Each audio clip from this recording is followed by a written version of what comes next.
itu jam setengah 12 siang bertempat di toko Saberia Molabo, yaitu atas nama pemilik terpidana sendiri.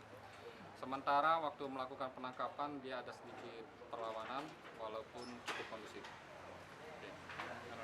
Perlawanannya seperti apa nih, Bang? Menolak untuk dieksekusi dan berontak-berontak. Ditembak, Pak? Tidak ada penembakan, tidak ada. Kita cukup berlaku baik, sopan sama beliau. Tidak melarikan diri, dia Minta izin.